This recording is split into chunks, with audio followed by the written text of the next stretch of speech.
Viewers, سن 1932 میں جب اقبال نے گول میز کانفرنس میں شرکت کی تو شرکت کے لیے لندن گئے۔ وہاں سے فراغت کے بعد انہوں نے ہسپانیہ کا دورہ کیا تو انہوں نے اس مشہور مسجد قرطبہ کا دورہ بھی کیا، اور انہوں نے اپنی مشہور نظم مسجد قرطبہ وہیں اس مسجد میں بیٹھ کر لکھی تھی۔ اسی لیے ان کی اس نظم کو 1932 کی نظم کہا جاتا ہے۔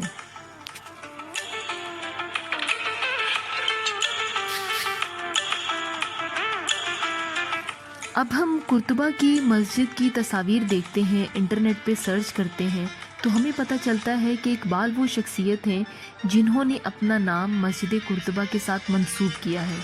جہاں مسجد قرطبہ کا نام آتا ہے وہیں لوگوں کے دماغ میں علامہ اقبال کا نام بھی آتا ہے۔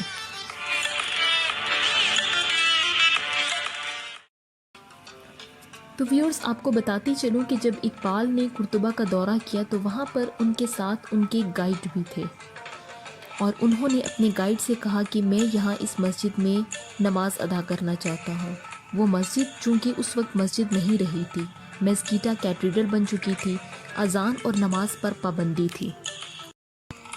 اسی لیے گائیڈ نے اقبال سے کہا کہ عیسائیوں کے پادریوں کو یہ بات بہت ناگوار گزرے گی، کیونکہ یہاں پر تو کسی مسلمان کو رکوع پر جانے کی اجازت نہیں ہے، تو نماز تو بہت دور کی بات ہے۔ اقبال نے وہیں جائے نماز بچھایا اور بیٹھ گئے۔ تمام پادری متوجہ ہوئے اور وہ بھاگے آئے اور زور و شور سے احتجاج کرنے لگے کہ اس کی اجازت یہاں پر نہیں ہے۔ اقبال نے وہاں پادریوں سے متوجہ ہوئے اور ایک مثال پیش کی کہ نبی پاک صلی اللہ علیہ وآلہ وسلم کے زمانے میں عیسائیوں کا ایک وفد کوئی التماس لے کر آیا اور ان کو مسجد نبوی میں ٹھہرایا گیا تھا۔ تو جب ان کی عبادت کا وقت آیا تو وہ تمام عیسائی اس سوچ میں مبتلا ہو گئے تھے کہ کیا یہاں پر ہمیں اپنی عبادت کی اجازت ملے گی؟ کہ ہم یہاں آزادی سے اپنی عبادت کر سکتے ہیں؟ تو اس واقعے کا علم جب نبی پاک صلی اللہ علیہ وآلہ وسلم کو ہوا تو انہوں نے کہا یقیناً وہ اپنی طور طریقوں کے مطابق پوری آزادی سے یہاں پر اپنی عبادت کر سکتے ہیں۔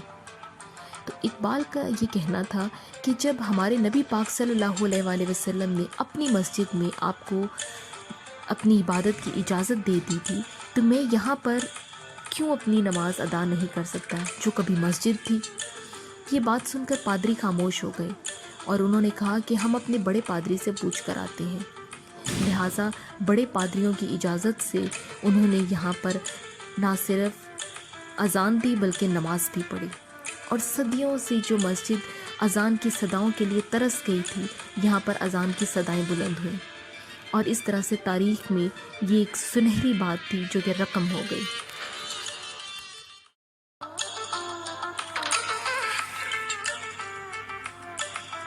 اور اس وقت اقبال جب حالت نماز میں تھے تو ایک پادری نے اقبال کی تصویر بھی بنائی، اور حالت نماز میں اقبال کی کیفیت کچھ اس طرح سے تھی کہ آنکھوں سے آنسوں کا سیلاب رواں ہو گیا، اور جب وہ حالت سجدہ میں تھے تو وہ بے ہوش ہو گئے تھے۔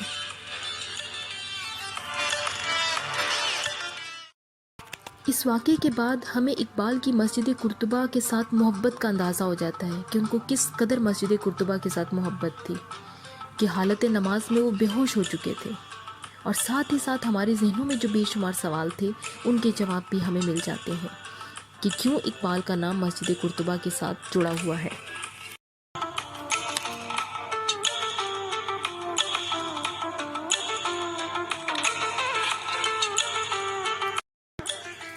جی ویورز، یہ تھی میری آج کی ویڈیو مسجد قرطبہ کی تاریخ۔ امید کرتی ہوں کہ آپ کو پسند آئے گی۔